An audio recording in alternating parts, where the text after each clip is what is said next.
Hey, everybody. Welcome back to my channel. We're going to be talking about chapter 16 from Sir James G. Frazer's The Golden Bough. The chapter is Dianus and Diana. Welcome back, Ostic, from Northern India, and producer Jordan. Hey, guys. Hey, Luke. Hey, Well, this is going to be a bit of a freewheeling episode. It was a kind of a chaotic week. Fortuitously, I have had so many schizophrenic downloads that there was a stockpile of bizarre synchronicities for me to talk about towards the end of this conversation, and yeah, it kind of bailed me out. But I don't know. It might not be to your liking, Ostic. I had thought about talking about the connection between Mercury as the ape god and the hominids that were used in the space program. It doesn't look like we're going to be able to talk about that till next week, um, when we're going to have a special guest, Heidi from Unfiltered Rise podcast, if I can get to it. But we're going to talk about a ton of great stuff today. As you can see here on the title card, um, we're going to continue towards the end talking about this Jack and the Beanstalk narrative, and its archetypal significance according to Jung and von Franz and Bruno Bettelheim. We're going to be talking about what Frazer had to say about the connection between Janus and Zeus, or Janus and Jupiter, which is primarily the content of the Golden Bough.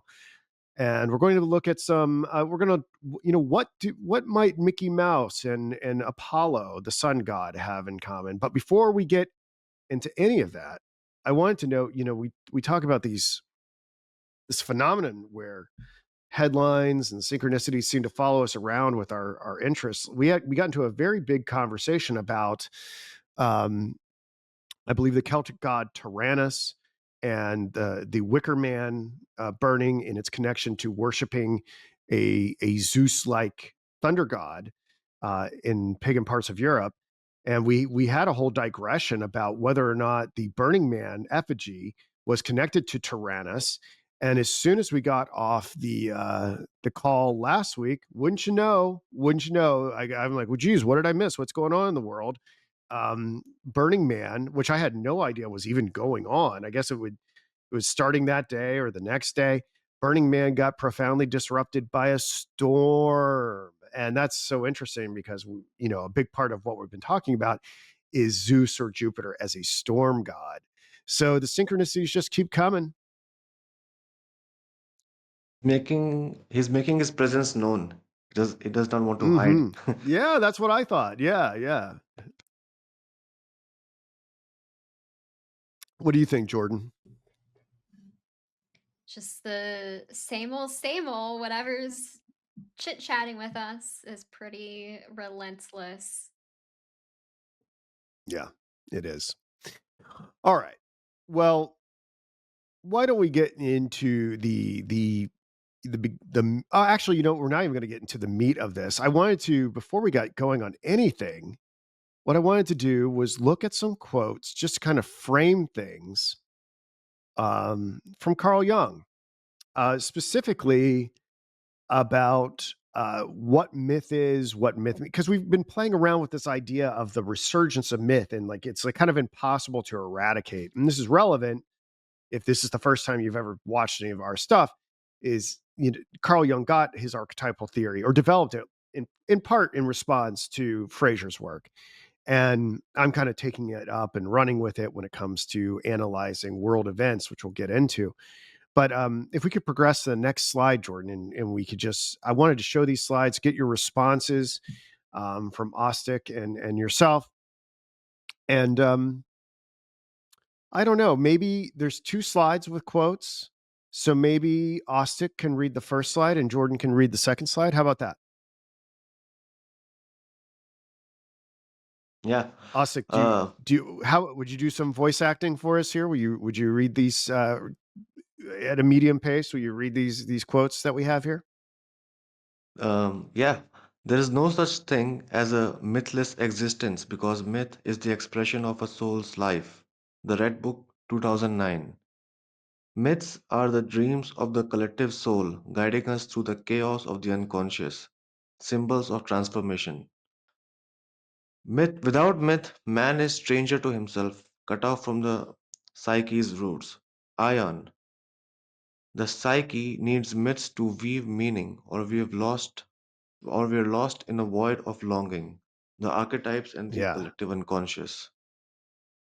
So, I mean, this kind of adds a layer to what we've been talking about. This idea, like, despite our best efforts to free ourselves from the myth, the psyche is going to have its way. The collective unconscious is going to have its way, and these orienting frameworks are going to just keep coming back in one form or another, and they'll creep back on you, and you may not even realize that you find yourself in a myth. Yeah, I've been listening to the Red Book. He even talks about, the beetle is a continuous symbol in Jung, especially when he's illustrating his concept of synchronicity for himself and for others. He taught he's kind of getting inside, like, the the the beetle who pushes the ball around. I guess this is like a dung beetle or something like that.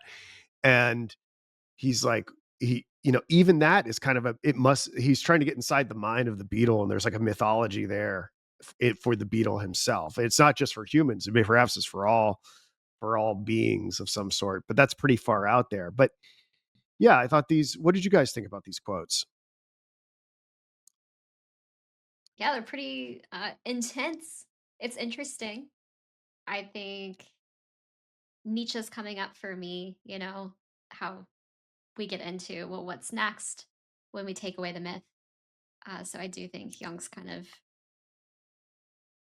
I mean, yeah, those like are kind of intertwined for me. And I got into both of them very heavily as a teenager. So for myself, like these texts are kind of in constant dialogue for me. Um, but yeah, I mean, it's interesting. I think it opens up a lot more questions, like what is myth? We're talking a little bit here about the function that myth might have, Yep. and I know Siegel gets very deep into the different functions of myth, the different types of myths. So that's kind of a track. If we wanted to go really deep on, we could. I think these quotes on their own are evocative and interesting, but they leave me wanting to dig deeper. Yeah, and you're right to bring up Nietzsche. As I've said periodically, um, Jung is very interested in Nietzsche as well. He did a whole seminar on Thus Spake Zarathustra. I even talk about it. Maybe in the next presentation, I'll talk a little bit about it. But yeah, we're going to have to go deep into that text at some point. Osik, did this leave you with any impressions? I mean, this is the thing that has cracked open my mind for the past few weeks. It's getting heavier for me to, like live life in a way. Everywhere I look, I I'm kind sorry. of I interpret these feel things. bad. I feel bad. You're such a young guy, and I'm doing this to you. You're 24 What? years old, and I'm sitting here like, you should just be out partying, and I'm sitting here inducing this existential psychosis. I don't think people party anymore. Maybe they do. I don't know. I think what Kubrick, he kind of dumped all of this down to one sentence. He said, like, because man finds himself in a world of meaninglessness, so he's forced to create a meaning himself. So it's Ah, like yes. like Do this you know the basic quote where line. he's like, "Oh, I'm sorry, I keep talking over you." But do you know No, the no, quote that I'm Kubrick done. said? You're done. Do you know the Kubrick quote where he says, "Despite how vast the darkness, we must supply our own light"? Do you know that Yeah, quote? yeah, yeah, yeah. That's a good I quote. wonder. Oh, that was a good one. I mean, he's a filmmaker, so he's working with light all the time. He has he actually has tangible experience with light. Like we don't have that, but he's like actually intentionally manipulating lights everywhere. So he has that kind of connection with it, very practical connection. And so maybe he is pointing it to that. That's And so then fun. metaphors. Right. Yeah. If people talk about light workers, that's really cool, Ostic. Like you could say Kubrick very literally, and maybe in other ways that other people may not be aware of. I think, some people kind of react negatively towards Kubrick stuff, and some people are really drawn towards it. But I like that concept of him being a light worker and shining a light in the darkness, illuminating things. Yeah. Oh, he certainly did on many different levels. As did Uh, Lucifer. well, I'm just that's a riffing. huge. Well, no, it's a huge concept, right? As we go deeper into the Jung stuff, like what is Jung's conception of God, the dark and the light aspects of God? This is gonna whole thing. But I'm not prepared to talk about that today. Why don't we go to the next slide and let Jordan read these for us? This is I I had covered some of these quotes for when I did my talk on Aeon Bites because I was these essays which are amazing. I highly recommend people checking them out in Spirit Man Art and Literature. But this quote or this passage was particularly impactful to me. What, Jordan? Would you mind reading it? Sure. The impact of an archetype, whether it takes the form of immediate experience or is expressed through the spoken word, stirs us because it summons up a voice that is stronger than our own. Whoever speaks in primordial images speaks with 1,000 voices. He enthralls and overpowers, while at the same time he lifts the idea he is seeking to express out of the occasional and the transitory into the realm of the ever enduring. He transmutes our personal destiny into the destiny of mankind and evokes in us all those beneficent forces that ever and anon have enabled humanity to find a refuge from every peril and to outlive the longest night. It is the secret of great art and of its effects upon us. And that's from Spirit and Man, Art, Literature. Yeah. I love this, especially the line where he talks about whoever speaks in primordial images speaks with 1,000 voices. I mean, I could just, we think about this as I'm preoccupied with the space program and the archetypal imagery that's involved in that, like how impactful the symbolism really is and what it means to speak with 1,000 voices. Not to mention, we think about all the thousand stuff. I mean, I think about the encounter with the monolith in 2001, where you have the class. Is it Ligeti or whatever? Where all the voices are like, oh, like they're all going at the same time, like as he's encountering the monolith. Like it sounds kind of like there's 1,000 voices there when they're encountering the God concept, which is the monolith, as Kubrick says it is in interviews. What that means is a different matter. But yeah, It's I a mean, really good insight. just I really like that. I never thought about is it it like that. Ligeti? Is it like do Yeah, you know it's is it Legere. Ligeti? Yeah, Yeah. yeah, Do you know it's the Lux name of Eterna. the composition? What's it? Lux Oh yeah, that's right. Eterna. Lux Eterna. Yeah. Yeah. So it's like maybe I think it's supposed to be let there be light. You know? I think it's does it translate to Yeah, something It like sounds that. like eternal light, That's probably what it means. but I could be I wrong.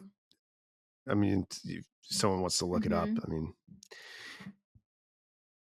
yeah. Also, do you have any does this passage make you feel a certain way? I'm not I whenever when you talked about like the whispers in a thousand's voice, I don't know. So that that I zoned out for a bit. I thought about a lot Yeah, of that's movies. okay. I started thinking about, Yeah. the girl whispering in Tom Cruise's ear, Lily Sobieski. I was talking, oh, maybe it's connected to this. That's whispering. She's whispering something. People talk about like the God, he whispers to you. He doesn't shout. God whispers. So I started thinking about that thing. Then I started thinking about, oh, in there will be blood. The preacher Paul Dano character, he talks about like God, he will whisper to you. And then Daniel Plainview's son, he's mute, so he's forced to whisper himself, but he cannot hear the whisper. I was thinking about that thing. That's a tangent that I went on, but Well, ah, ah, even if it's audibly a whisper, right? Like I mean, let's say the whole Burning Man storm situation is a cool, that's flying under the radar. People have way too many things that they're thinking about. like if it is like a nod from the eternal world soul or something like that, like even though it's very quiet, it's very loud to us, right? Because the symbolism, the storm disrupting this effigy burning, it, given what we've been preoccupied with, is like highly symbolic. It's shouting, I think, at least at the three of us. And you have to think about, if you are a filmmaker or even someone who's involved in events on the world stage or both, if you can access like this, the building blocks of reality, which seem to be this archetypal language, like you too can like speak in this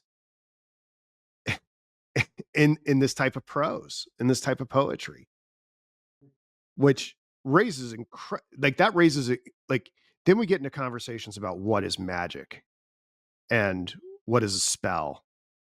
Like if these are the building, if archetypes are the building blocks of reality and you can see them and start wielding them, do you start to become like some sort of initiated wizard? Yeah, I think Like you're people in are unconsciously doing it all the time. The power kind of comes from you stepping into an awareness of it. And from my perspective, aligning with divine will, though that's not what everybody is doing. But even unconsciously, people are tapping into these archetypes. I mean, just simply thinking about the mother archetype and kind of plugging into yeah. that and allowing that to flow through you. And a sense, allowing all of your maternal ancestors to flow through you as well. That's partially how I take this thousand voices. You're tapping into an architecture that exists beyond just you as an individual. My question in general, that I don't have complete clarity on, is what layer of reality are the archetypes, and what is innate to the realm, and what is maybe layered on top of that foundational layer. That's something that right now I'm really interested in and exploring in my meditation time. I can't say I have like all the answers, but that's kind of where I go with this. How much of it are we tapping into, like, fundamental building blocks anyway, versus like egregores and things like that. But I think Jung's talking about Well, something really foundational, at least to the reality that humans experience. right. And I actually have a slide that I had prepared for us to talk about later. Why don't we, do you want to just, it's in the flow of the conversation. So why don't we just go to it? Um, we could go to, why don't Jordan, would you mind going to slide 268? It was the very last slide. And because we're just in the flow, let's talk about it. People are like, when are you going to talk about the Fraser? I need my James George Fraser. Well, we'll get to it. Just relax. So the reason why I'm forwarding this is we talk about this building block stuff, and I was like, who are the philosophers who, because Jung has a bit of a reflexive disdain for philosophers. He kind of psychoanalyzes them all and says, there were this person.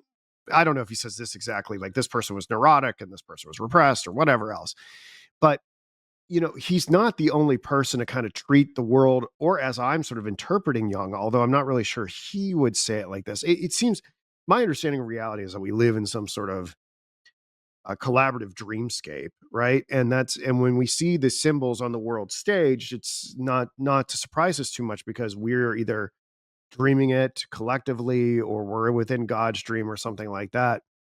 Um, and that there are other philosophers who weren't just content with psychological explanations. They were actually went into the metaphysical, specifically Plato in the Republic, with the world of the dreamlike forms. Berkeley and Principles of Human Knowledge, where he talks about like reality is held together in the mind of God. Arthur Schopenhauer, which I think Jung was really influenced by. I have not read Schopenhauer since I was like, well, no, I read him. It's been the last time I really read Schopenhauer deeply was like when I was like 20 years old or 21 years old. But so I think with all this in mind, I think probably going back to it, especially his book World as Will and Representation. And I've not read this person at all, Zhuangzi. He has this idea or book called Butterfly Dream. But from what I can tell, I think Jung is a type of Platonist. Of these four, and these may not be the only four options, but I think if we want to go deeper and understand what you're talking about, like how the archetypes interact with reality, I think we really have to go back to the start of philosophy with Plato. That's my instinct, and the other stuff I may be helpful, but I think it's going to be Plato that's going to provide us the best answer. I mean, I really like this interpretation and appreciate that you have brought him up. Um, like what Jordan was talking about, she was thinking like we're not aware of what kind of where is this realm where we are supposed to get in contact with this ancestry. So I think like even Plato, he talks about he interprets the world is like a dream, and even Kant, he talks about like there's a noumena and there's a phenomena, and we have only access to the That's phenomena. right. We do not have access to the noumena, the real thing. And like Hegel, he builds up on it. He calls it like Geist, that we have to interact with the Geist. This it's not something tangible or material. It's something like that. It's a kind of consensual reality, or like if you look at the etymology of the word Geist, it goes to ghost. So it's like spirits are invading this world, and like different things are happening. So I think the, there should be an awareness of like things that are happening that are not really measurable, that we cannot really see all the time. So I think that is where all these symbols and all this another realm of like ancestry, that is where it kind of resides, You're maybe. right. You're right to bring up Kant with the noumenological phenomenological distinction. I mean, I can think of several passages where Jung refers to Kant, and it's hard for him not to respond to that. Hegel is a little bit more surprising, although Sean Kelly, who I've done a couple presentations or podcasts with, has synthesized or attempted to synthesize Jung and Hegel. So it although I'm not really sure if Jung talked a ton about Hegel, like I think it could be done. But yeah, Kant for sure should be on this list.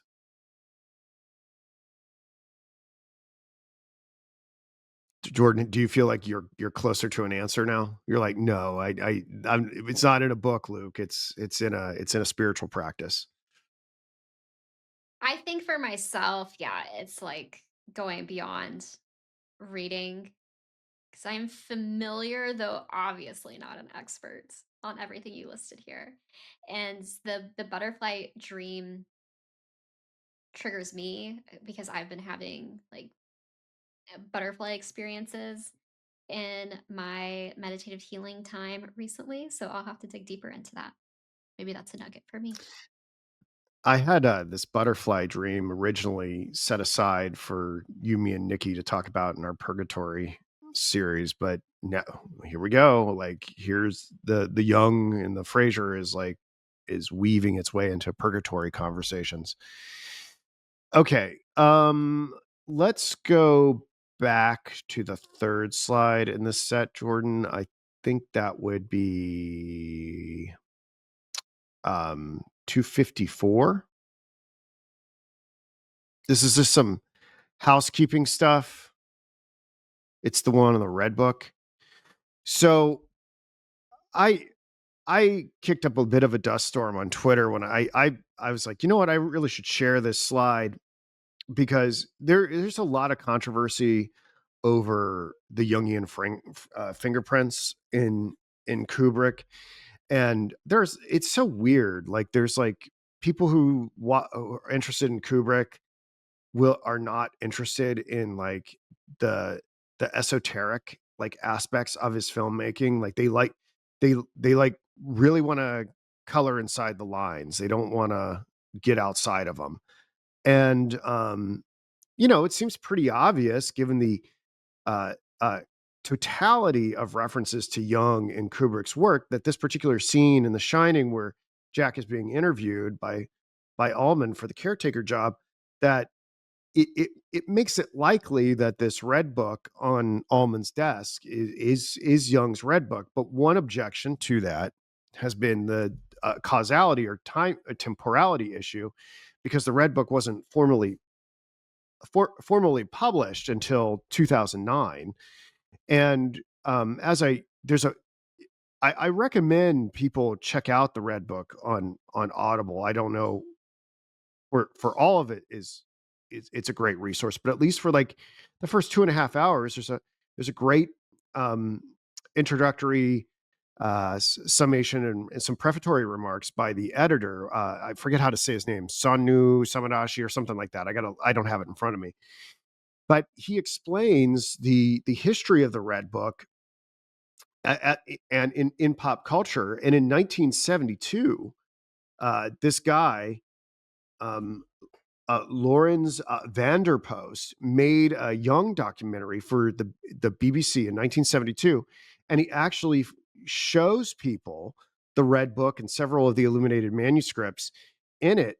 And so I think that effectively makes the argument that the entire public was put on notice about this book existing. It wasn't just in the intimate circles of Young, that it existed and that perhaps it would come out one day. So Kubrick, being in England, if he had an intense interest in Young, I would say likely saw this film and was like, and it caught his eye. And why wouldn't he use this old hotel manual, which people have figured out, which is out of date, as a symbolic stand-in for the Jungian Red Book, given that it has Red Book written on it?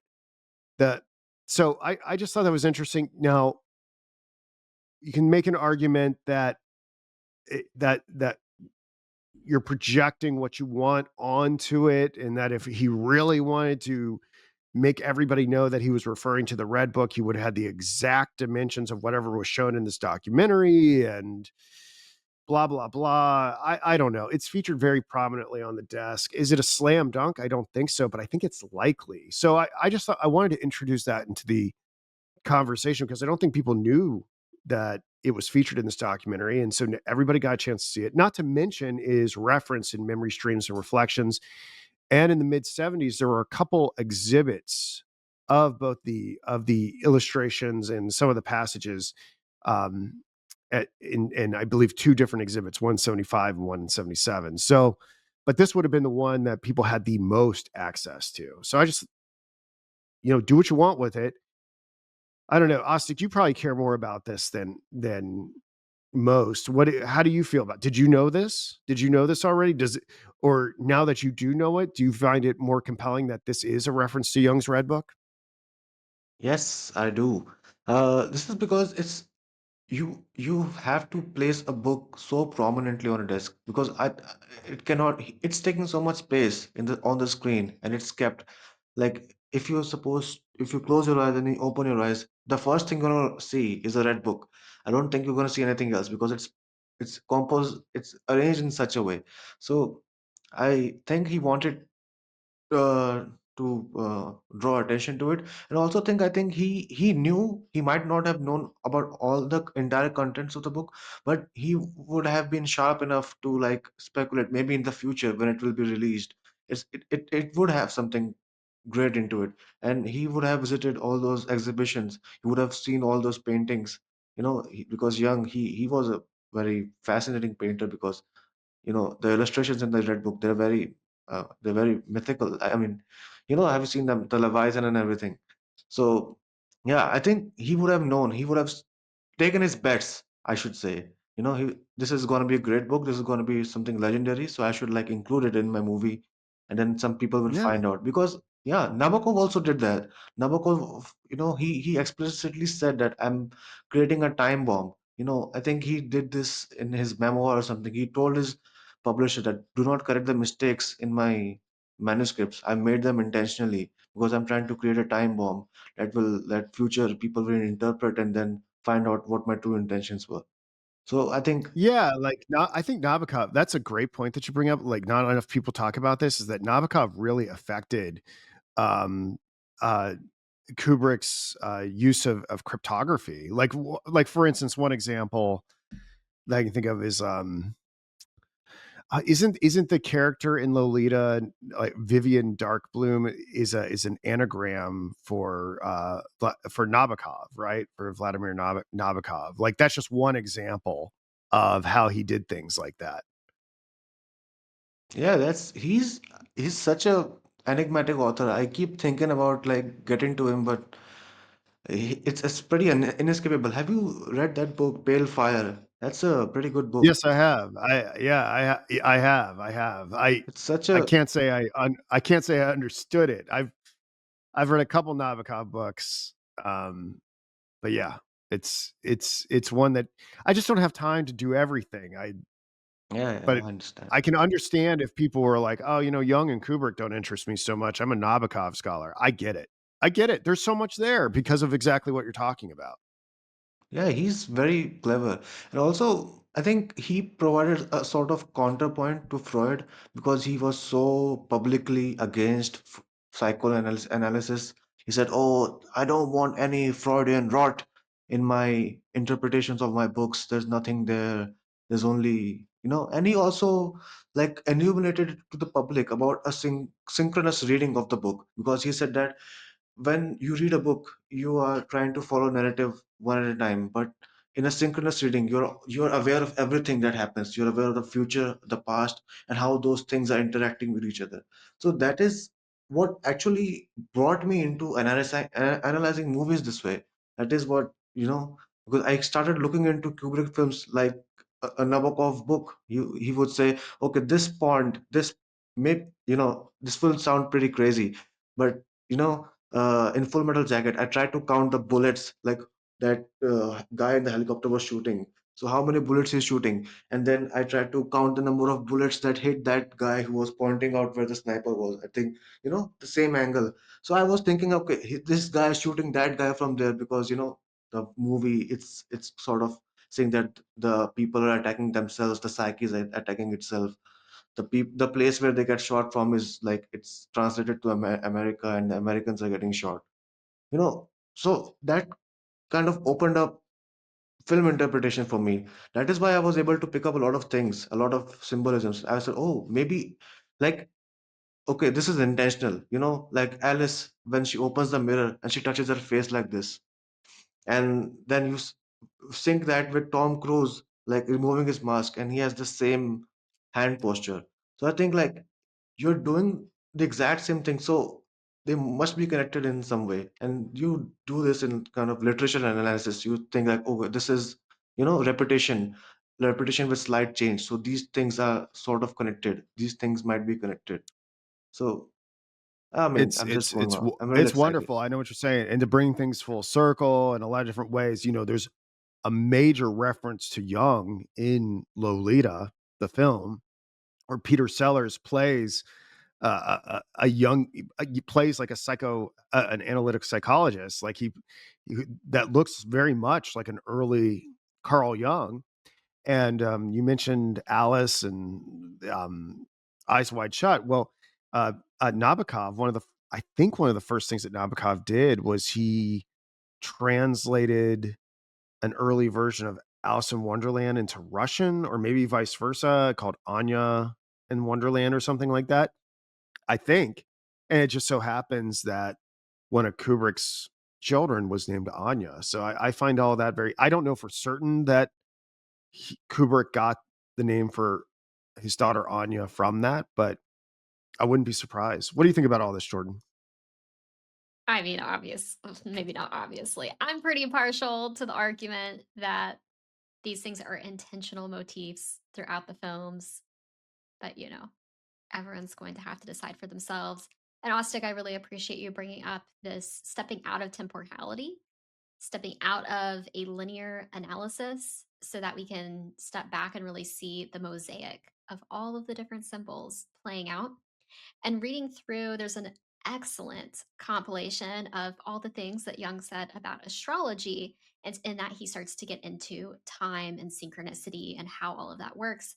And he paints a picture of non causality, of a causality, I believe is what he says about it. So these things are in dialogue with each other throughout the time. It's not a cause effect situation. It's almost particular qualities or like I would say particular notes of reality kind of popping up at different points.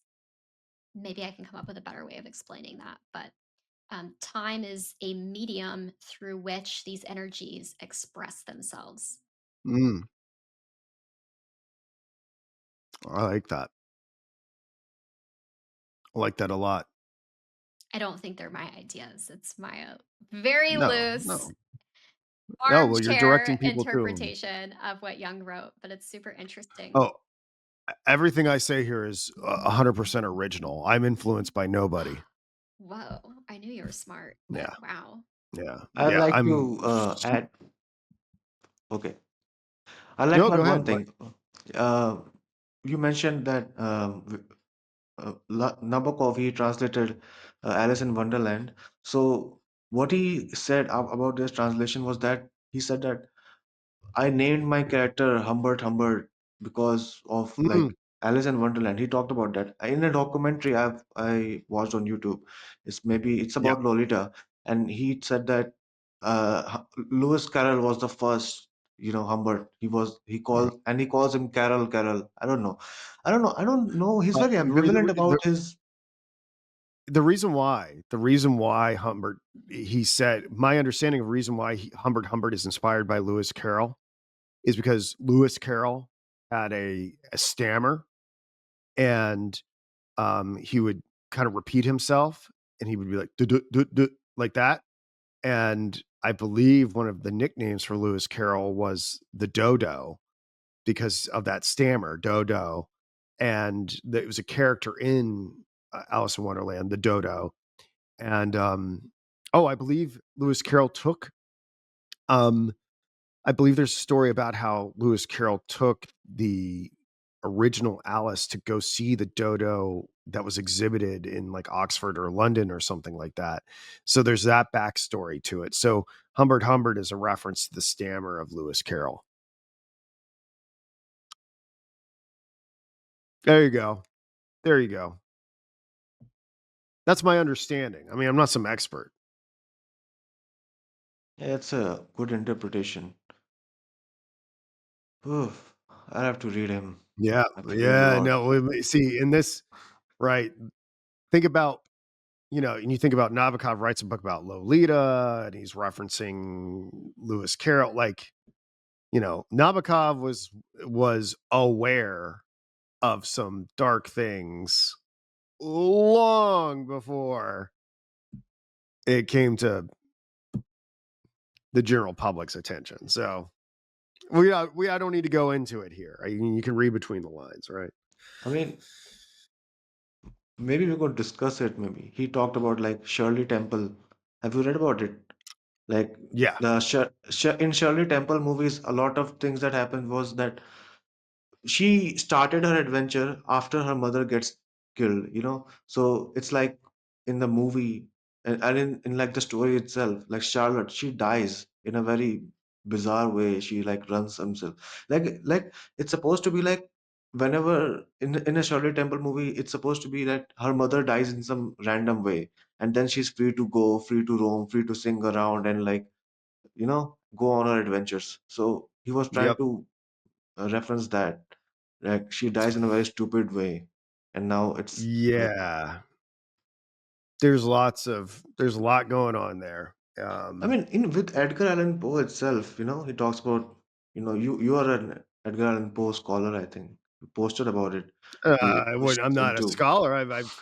This research has led me to dig into them, but yeah, I know it's Yeah, it's it's pretty insane unsavory how, stuff. yeah, even his life, he also married a 14 or 13-year-old girl, I think. So he's trying to maybe reference that, but I think, I don't know. Lolita is such a cryptic film for me. Sometimes I think, okay, like what is Lolita? So it's supposed to be America like old Europeans coming in confrontation with new America. That's what I think about that, because like Humbert is like old European sophistication. He's all worldly and well educated. and then he's going to, trying to get seduced by this girl, and she's always chewing gum, drinking coke, eating chips and everything. It's like a deep contrast for him. So I think about that in terms of a culture shock, or maybe that this old Europe is trying to control a young America that is now like moving ahead of the times. I mean, since we're talking about, Lolita connects to The Shining. I don't know if you've seen the making of The Shining, but James Mason was making a Sherlock Holmes movie while they were making The Shining, and Kubrick invited him to come on set, and he showed up on set, and you can see this in the background movie, dressed up as Sherlock Holmes, and it weaves the narrative of Lolita, and really to be a detective, which is what you have to be. Like when people look at this young material and this Kubrick material, and they go, I just don't see it. Well, you kind of have to like see with different eyes. You have to kind of be like Sherlock Holmes and do masterful powers of deduction and inference. Like, but I mean, some people, it's like, well, if I don't see like in Kubrick's production notes that red book is intentionally a reference to freaking Carl Jung. It's the onus is on you to prove it. No, that's not really how you do detective It's work. You ridiculous, build man. a case. You build a case. You build a case, and you He points things three times. First one time it could be a coincidence, but he points to it in three different ways. So he confirms it for you. I mean, I don't know if you know about the Beatles connection. I think you might be aware about the Beatles in The connection in Shining, The Shining. in The Yeah, Shining. when they Oh talk, yeah, when when they're they're walking walking across around. the Yeah, crosswalk. Yeah. yeah, yeah, yeah. So you know, That's not the only Beatles reference in The Shining. The other one, for certain, is the famous scene with the man who's wearing the furry yeah, suit. yeah. The That's a Magical that's a Mystery Tour reference. Tour. Yeah. That's a reference to Magical Mystery Tour. Which within Magical Mystery Tour, what is there, Jordan? Carl Jung. Yeah. Well, is there Carl Jung? Oh, what I was talking about Oh, is that sorry. there I is. was thinking Sergeant Pepper's.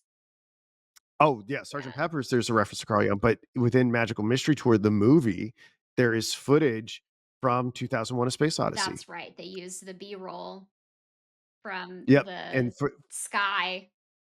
yep, Yeah. and it's paired with a song called "Flying" Mhm. in the movie called Magical Mystery Tour. Mhm. So, Check it out. There's a lot of Easter eggs in there. mhm, That's a good movie. it is. But of course, yeah. What's the big mystery at the center of it? It involves the Bonzo Dog Doodah Band. But that's a different Produced story. by, All right, look. yeah, yeah. Yeah, produced by Apollo C. Vermouth, which is also Paul McCartney, which is we're getting into a whole other thing. All right, look, we're 40 minutes in. We gotta talk about James Frazer. Okay. Yeah, the Paul McCartney's been some recreational Oh yeah, viewing around here. yeah. Oh, love talking about Paul McCartney lately. All right, let's go to slide 255. Okay, what do I? All right. So in Fraser's opening, he explains early societies, ignorant of nature's laws, saw themselves as divinely powerful, tying events like seasons to personal will. This magical mindset, misattributing outcomes to their actions, gave way to religion as limits emerged. They conceived human like gods, mighty yet flawed, shifting sorcerers to priests, paving the way for divine kings like Nemai's priest. And here you have this painting. This is a fascinating story, which I didn't know too much about. This is Diana and Callisto, painted by Titian, and there's a couple different versions of it between 1556 and 1559. But apparently, Jupiter disguised himself as Diana, if I understand this correctly, in order to impregnate one of her maids, Callisto, and that's going to get into that. We're going to explore that a little bit further. Um, During the classical Greek and Latin periods, kingship had largely faded. Yet tales of the divine lineage and power suggested they ruled by divine right and wielded superhuman abilities. Frazer posits that the king of the wood at Nemai, despite his diminished status in later times, likely descended from a lineage of sacred kings once adored for dispensing blessings to the people. The role of Diana in the Orician Grove as a fertility goddess, especially tied to childbirth, implies her priests acted as a consort in a ritual marriage to ensure spring blossoms, autumn harvests, and healthy offspring, embodying a royal pair central to nature's cycle. So it kind of makes sense that the king of the wood, we've talked about all this, like the kings impersonating Jupiter and all of that, and the tie and the religious role passing to the priest class. It would kind of make sense that there would be an impersonation of a deity from the king of Nemai. So then we're getting to this game of who was the king of the woods or the priest king impersonating, especially if he is the consort of Diana. And if we can go to slide 256, Jordan. So Frazer believes the king of the wood impersonated Jupiter. And here we have Jupiter, the guise of Diana, and Callisto by Francois Boucher. I hope I'm pronouncing that correctly. You can see what's great, a little Easter egg here. You see Diana has got the crescent moon on her forehead there in the blue. And I guess this is Callisto. She's finding out that Callisto is pregnant by Zeus. And you see Zeus's golden eagle lurking in the background there. That's kind of how you know what's going on here. This is great. You know, this is great about paintings. You know, this whole idea of like Easter eggs and symbolism, like this is not, I mean, I know it's not news to any of you, but this sort of like associative detective work was available for people to practice implementing and discovering in for centuries. And it's really in a lot of the old paintings. You just had to be, you had to be familiar with all the mythology. You had to be familiar with the Bible. You had to be familiar with the secret societies. And that's just such a high barrier of entry for the average person, especially in our day and age where all the smart people, like all the, the word cell people, they're, they're, the way that the modern academy works, they don't know this stuff. They're so good at their thing because it requires so much specialization. They don't know what's going on in other disciplines outside of their areas of specialty. So yeah, I just thought that was interesting. But Fraser gives us some reasons for why, and I guess I should just go through this and then we'll talk a little bit about it. Some reasons to think that the king of the woods was Jupiter. So to start with, we have the oak connection. And Fraser notes the Nimai Grove's Vestal fire used oak wood, confirmed by Roman Forum embers, suggesting the guarded tree was an oak sacred to Jupiter. We never really asked, like, what were the trees in this grove? So that would definitely count in favor of him being connected to Jupiter. Um, then there's Virgil's golden bough. The oak, possibly evergreen, links to Virgil's Aeneid, where Aeneas plucked the golden bough, a symbol tied to Jupiter's realm. Then we have Alban dynasty evidence. The Silvae or woods, an old Alban lineage wearing oak leaf crowns, emulated Jupiter's powers from the Alban Mount, supporting the priest's divine role. And then there's Jupiter's supremacy. As the supreme Latin god, Jupiter's oak association leads Fraser to conclude the king personified him, with Verbius as a localized Greenwood version. And in addition to this, he gives reasons to think that Diana is linked to the oak goddess, which supports the idea of the priest being the king of the wood as Jupiter. We have the Vesta title and oak fire. Diana's title as Vesta connects her to perpetual fires likely fueled by oak wood, as seen in Roman Forum ember analysis, suggesting she's an oak specific goddess. Then we have Egeria as an oak nymph. Egeria, a form of Diana, is a dryad tied to oaks, reinforcing Diana's woodland identity as at Nemai. And then we have the oak-covered mountains, Diana's presence on oak-laden Mount Algidus, And Mount Tafata, where Sulla honored her with inscriptions, cements her oak goddess role.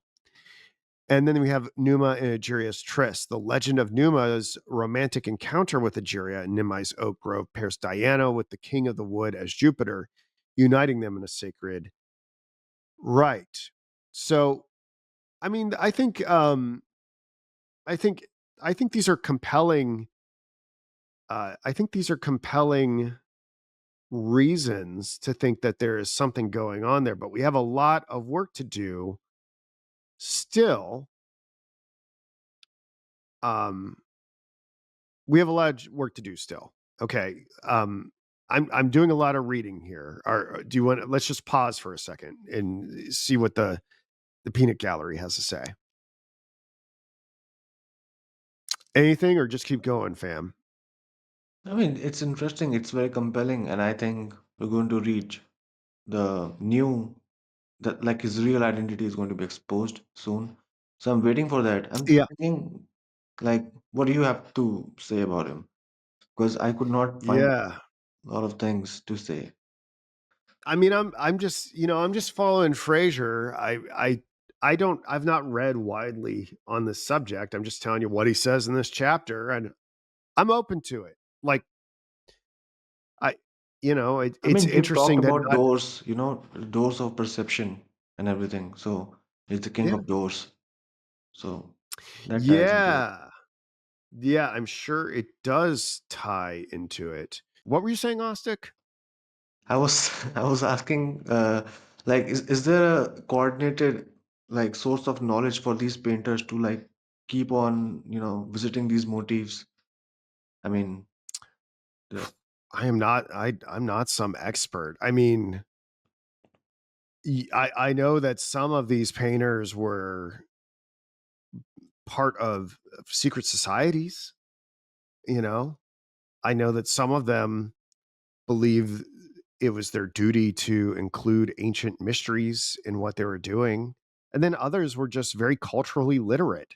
Like, is there a lot of, in this particular one here, is there like a lot of occult knowledge going on? Or is it just like someone who knows or has a deep appreciation for Greek mythology?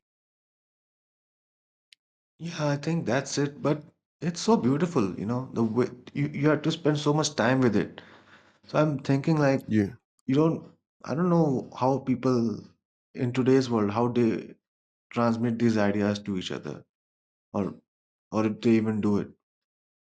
I had to look it up because in my experience, I've been exposed to art in a way that's, like the abstract art movement that originated in 1942 in the US with Jackson Pollock and everyone. That is what Well, that's a whole, my, yeah, I mean, that's a whole thing. It's a lot of people think that like, you know, that the intelligence agencies are like mixed up in modern art, you know?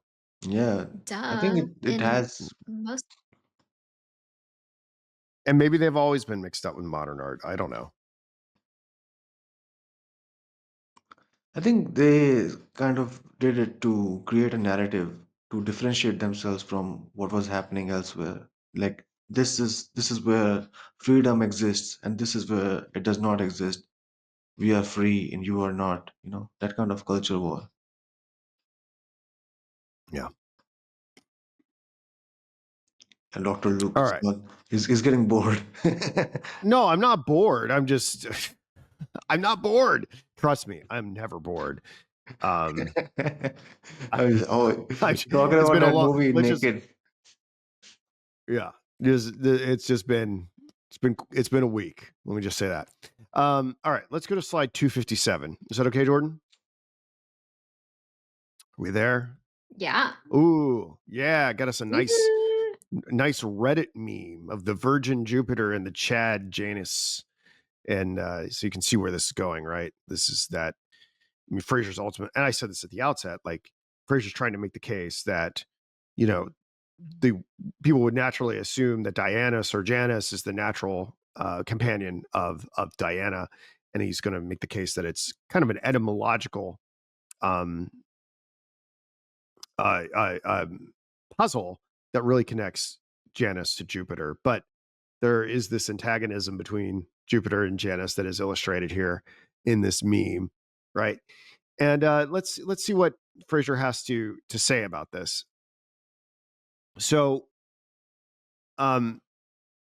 the first thing is he gets into the idea that these are divine duplicates from the Aryan root. So Frazer addresses the objection that Jupiter's divine consort is Juno, not Diana, suggesting that if Diana had a mate, he might be Dianus or Janus, with the latter being a corruption of the former, which challenges the Nemesis priest role.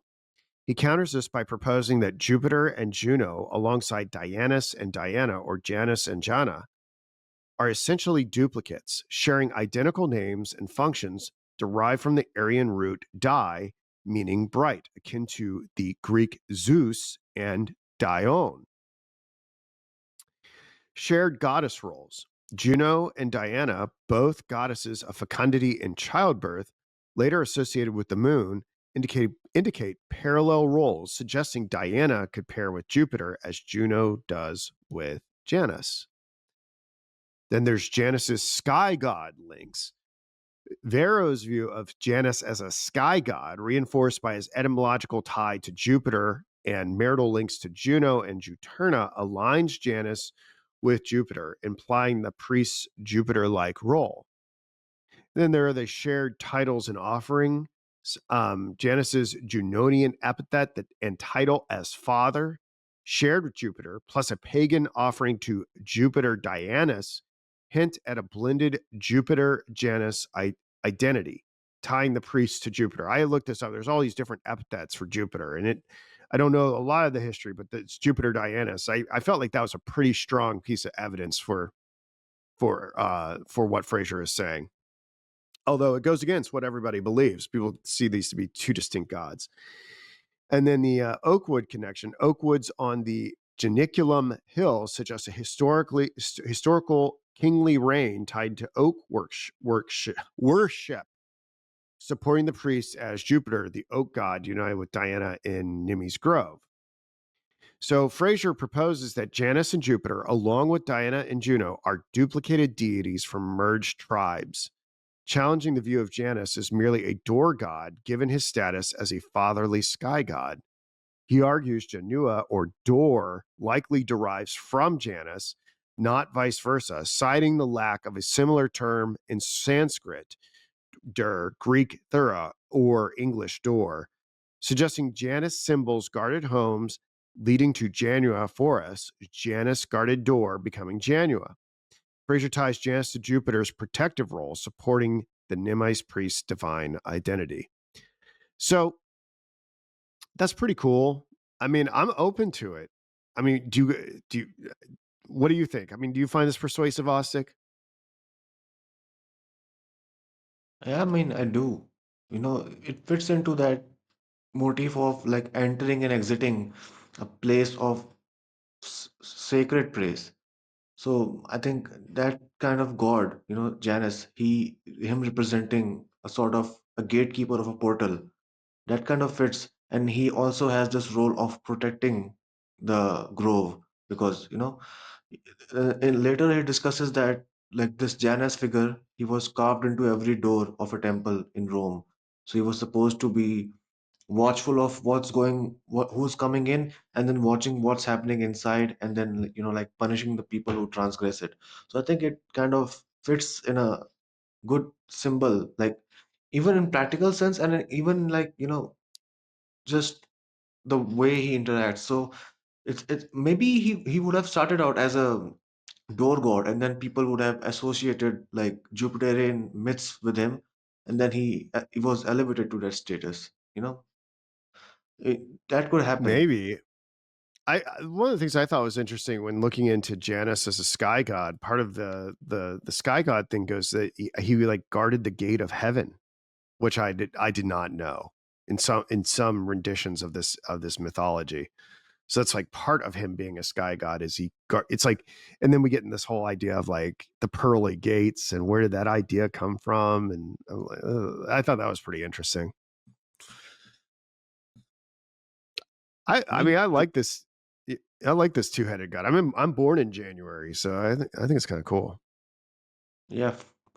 I mean, it's interesting to see him in a way because like he can only be seen in profile. You cannot see his frontal view. So it's interesting. Yeah. And I don't know, whenever I look at Janice or something like that, I I immediately think of like films.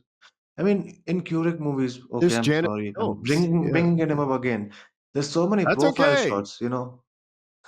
There's so many profile shots and they linger on for so long because even in 2001 Space Odyssey when he's trying to like talk to a computer he's always in a profile shot because you could shoot it in a three-fourths, you could shoot it in another way, you could shoot some close-ups, you can change the composition, you can in the edit, but no, it's always like this very standard, nobody cares profile shot, like I'm like do something, but he's not doing it with the camera. So I don't know, with this motif, like this Janus profile shot, it immediately brought to mind all those like very unsophisticated profile shots that he put into his movies. There's so many of them.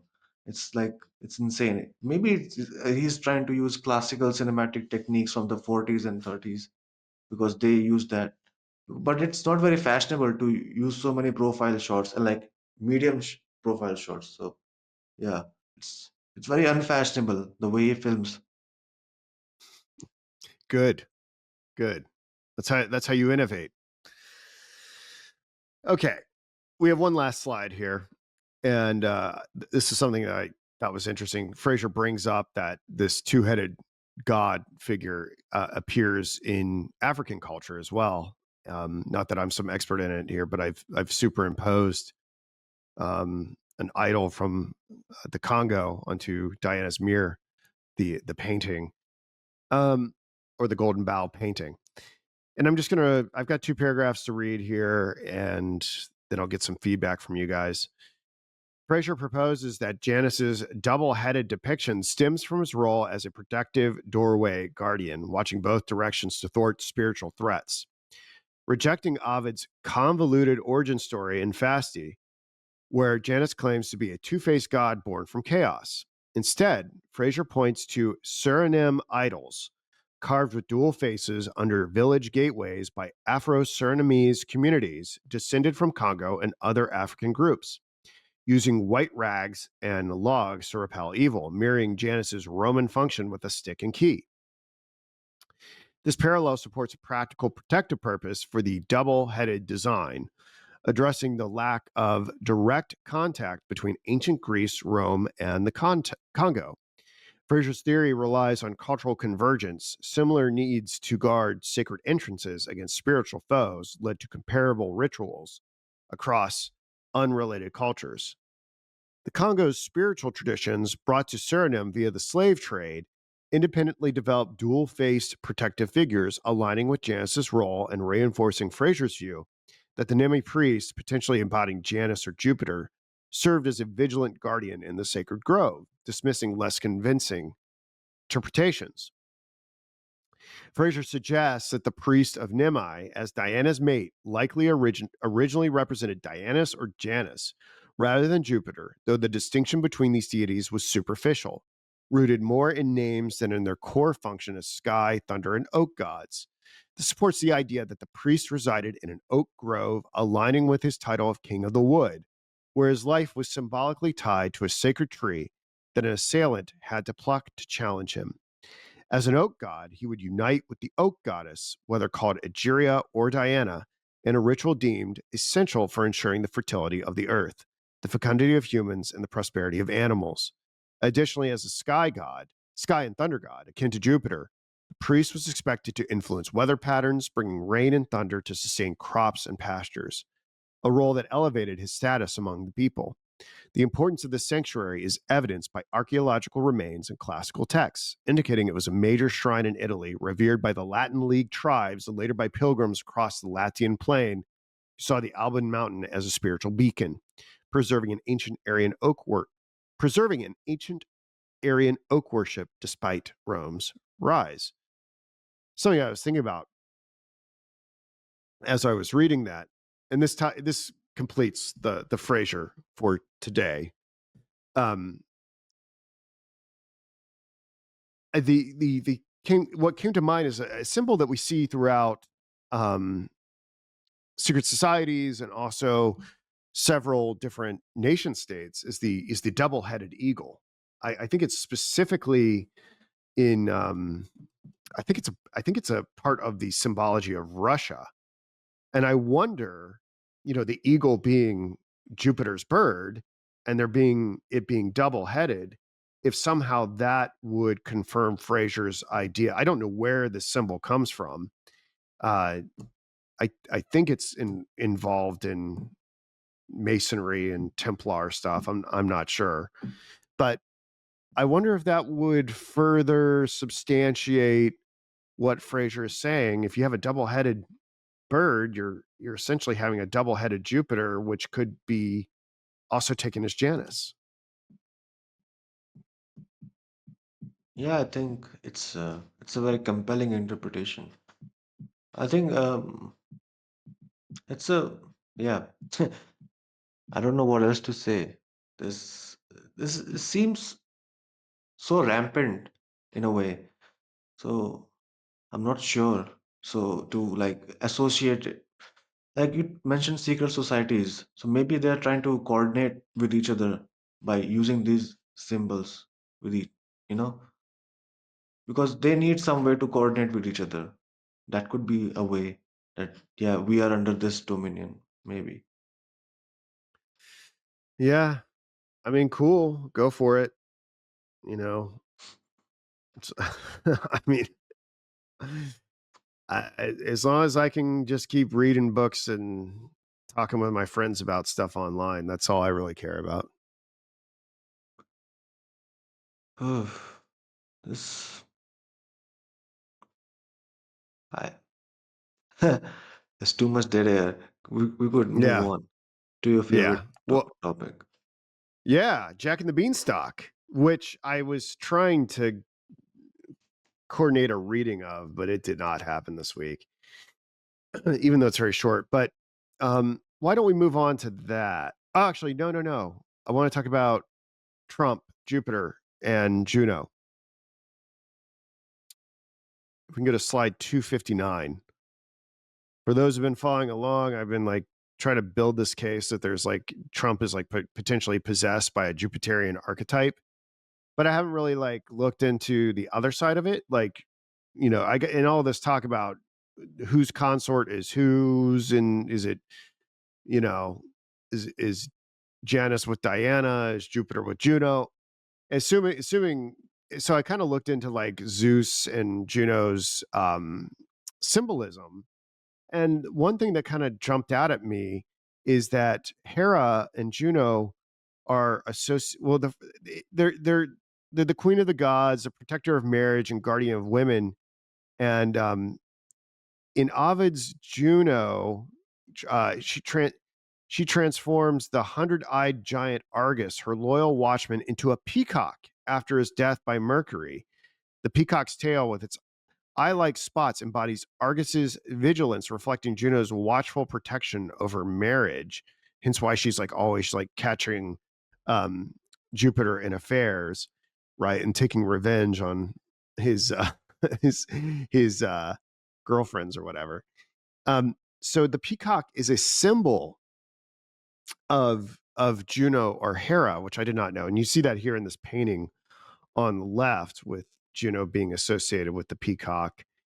And there's a lot more that could be said about that. And I got to thinking, it's like, well, is like in this, if Trump is like possessed by Jupiter, like is Melania like Hera or Juno in some way? Like, well, are there like peacocks?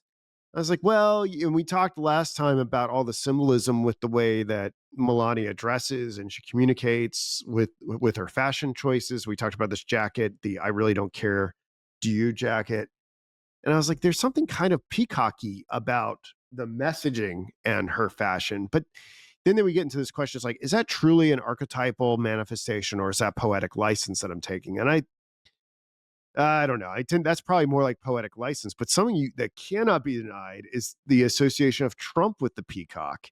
Um, not long before he was president, he was all over NBC, and he had the show The Apprentice, and he was like one of the primary fixtures on NBC for like, I don't know, 10 or 15 years or something like that. And every, there's hundreds if not thousands of photographs of Trump with a peacock because the NBC logo is a peacock. And I found that to be really interesting, as if like Hera's peacock is like kind of always watching over him, over his shoulder, behind. I thought, I was like, yeah, that one, that feels more right to me. That feels more, I don't know how to say it when like you see something, you go, oh, that's what that is. That that feels right to me. I don't have a lot more on Melania being Hera or Juno, but the peacock symbolism with Trump, I think, is undeniable. So I don't know. It's just another puzzle piece. What do you think, Jordan? Looks good. Yeah, I mean, I think people who don't like him would say he's peacocking. The idea of associating peacocks with Trump feels right. I I wish I mean, knew like what good scholarship on matters like this look like. I mean, it's kind of like, this is one of the things I'm kind of like, I don't want to say I'm pioneering it, but like I am kind of taking it seriously. Like, how do you develop like an epistemological framework for this? Like, how do you like I look at other like people who are like looking for symbols and things all the time, and I'm like, nah, that's reaching, my friend. But how I'm self-aware enough to know that someone who could be watching this right now and say the exact same thing about me. Like, how do we develop a methodology where we can all agree like this is the proper way to identify a relevant symbol, and here's poetic license? Like, how do we do that? mm, I How mean, do you we figure could. that out? There are precedents in history where this kind of thing happens. So in Egypt, when the Suez Canal crisis happened, so the president of Egypt at that time, he gave these speeches where he repeated a code word and in radio addresses all over the country. So whenever people heard that code word, his personnel knew that they had to seize that Suez Canal. So they know they have been communicating certain things to certain people, like code words. So if Trump is like he's kind of posing in front of a pigeon always, so he might know that he's communicating something. I mean, you talk about him being possessed by an archetype. I think he's might be like trying to build a history, a precedent for himself, like you build a case for insanity in some way, that I did this when he's trying to build a case for him being like being eligible to be associated with Jupiter. If you kind of like live your entire life in such a way that it leads up to that, so it kind of justifies it. Right, and then it kind of takes on a life of its own, which goes back to the quote, the Jungian quotes that we looked at the beginning, where it's talking about when one speaks in primordial languages, they speak in the language of thousands. Like, and you think about what that does when it comes through media. You put the orange makeup on, you summon the storm in imagery, you associate with the peacocks, like you're tapping into the collective unconscious or whatever. Like you're bypassing the conscious filter, tapping into something more primordial within people, and you're not shouting, but you're at the same time you're arousing the psychic energy within them as well to accomplish what you may want to accomplish. you know but that's like, you know how would someone of like Donald Trump like consciously figured out how to do something like that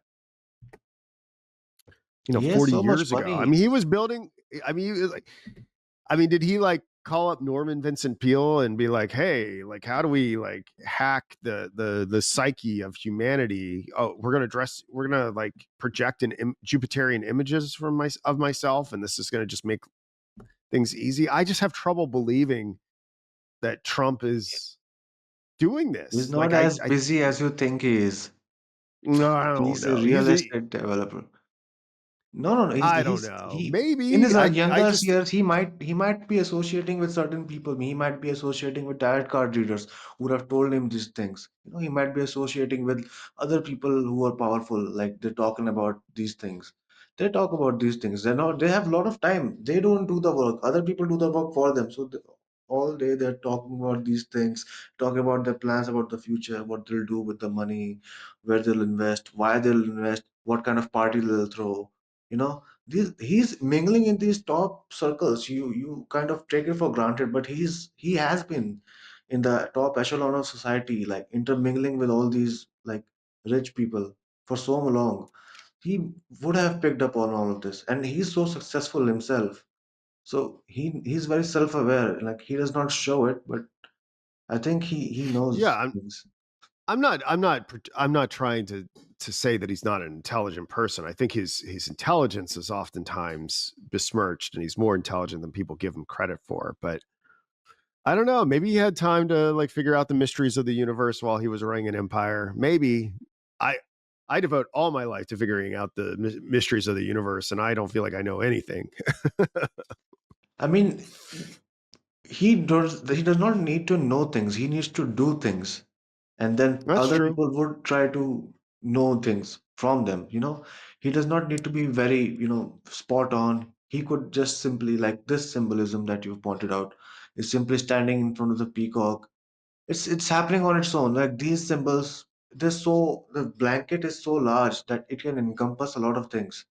So he even it could be accidental, but if he realized that it's happening, so we would have gotten a bit of kick out of it. Oh, it's happening on its own. Good coincidence. Yeah, let it happen. And the last episode you pointed out that shovel thing. I mean that's spot on, and I think they know what they're doing. They know this ancient rite of like associating with Jupiter and planting an oak sapling in a White House, and then it getting in quarantine Yeah, and dying. that one, I think That that that one's that harder to deny that they didn't know what they were doing, especially since Macron was on record for associating himself with Jupiter. I think that one's harder to deny. it's been happening. I mean, in England, there's an order of a bard and ovids. Order of druids. There's you people. He's a special person who is assigned. He's supposed to be protector of forests. And whenever there's this some kind of coronation, he comes and plants an oak tree. That kind of thing.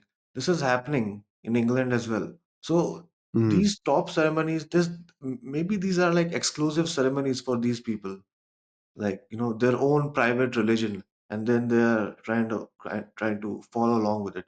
I think it's their own private religion that they follow along. That's what I think, maybe. Well, I appreciate your passion about this subject. I really do. I really do. Jordan, do you want to weigh in on this before we go to the next stuff? I mean, I can only speculate what other people are aware of that they're doing. I don't know. I don't know. But the motifs are there. It's fascinating. We've got a lot more content. We do have a lot more. All right. Thank you for being mindful of that. All right, let's go. What's next? Oh, now we get to talk about fairy tales. Okay. So we've been talking I in a previous installment, we talked about the presence of Jack and the Beanstalk in the Apollo mission.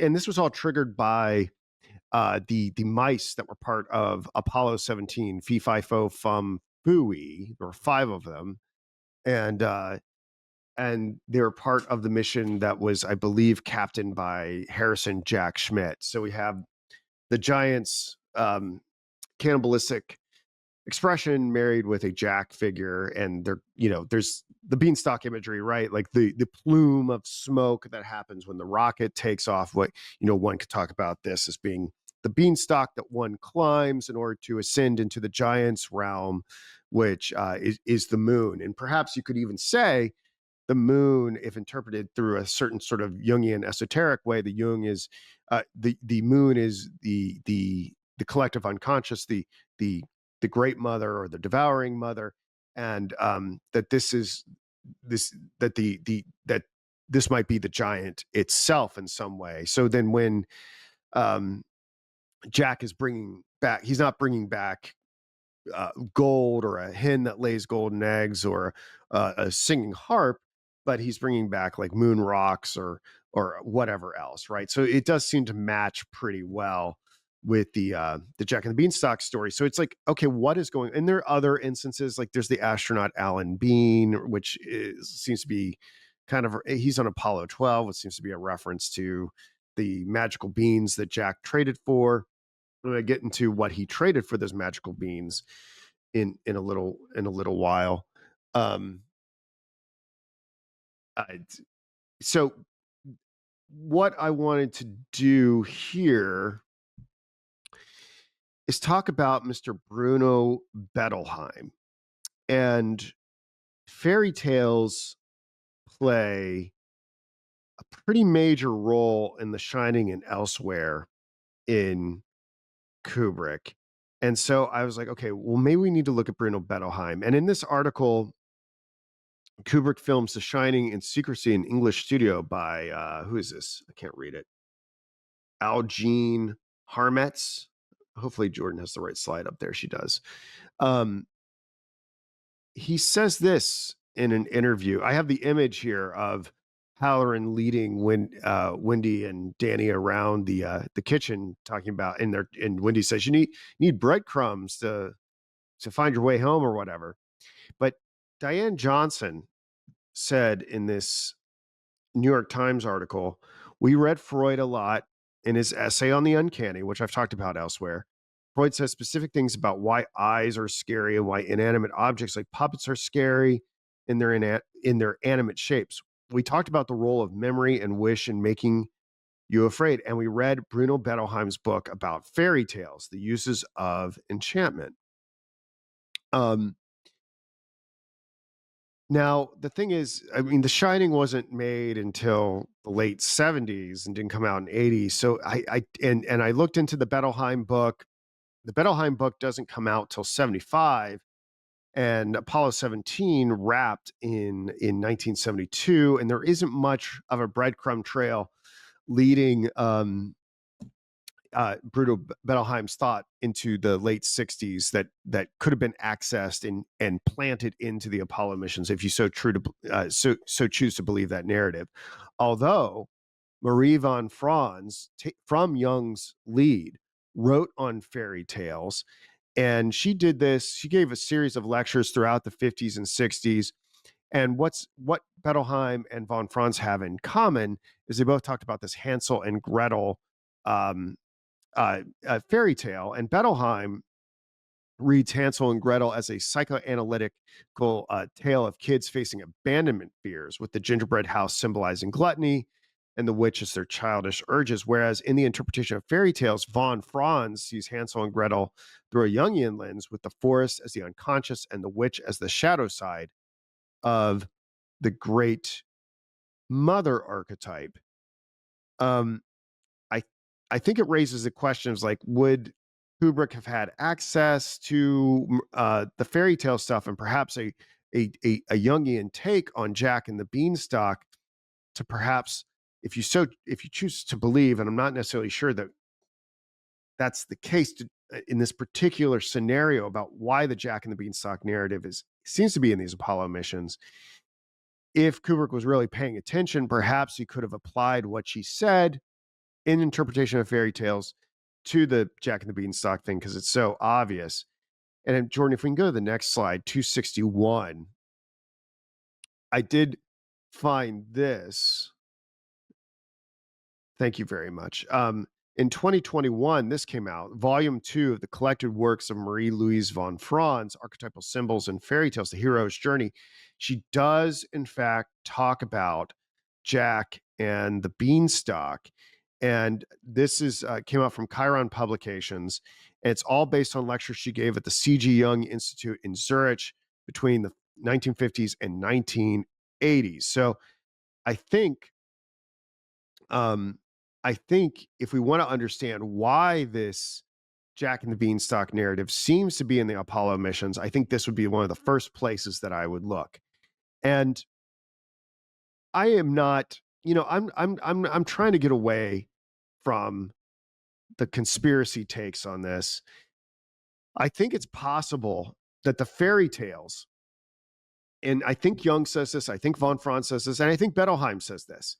I think that the fairy tale stuff could be naturally emerging, just like we taught when I had Ostick read the stuff on mythology and how it's performing a role for the psyche and it keeps coming back cyclically over and over again. I think it's the case that these fairy tales could produce themselves in world events for the exact same reasons. And I think Jung and von Franz have similar views on this. From what I understand about Jung, he sees fairy tales as naturally emerging from the collective unconscious, reflecting archetypal patterns like the hero's journey or divine rebirth. Von Franz has a similar view. They are spontaneous psychic expressions of universal struggles, noting they're the purest and simple expressions of collective unconscious psychic processes.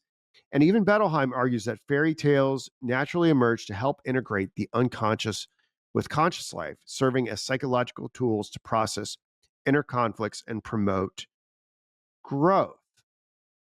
And to put a finer point on that, the Jack and the Beanstalk narrative echoing in the Apollo missions with their lunar ascents and returns functions as a naturally emerging archetype reflecting humanity's quest to transcend earthly limits and confront the divine, as Jung sees fairy tales arising from the collective unconscious.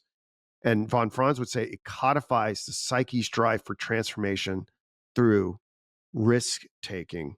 And Bettelheim, I suppose, would have said it helps society process the Apollo program's audacity, venturing to the moon, defying gravity, and returning enriched.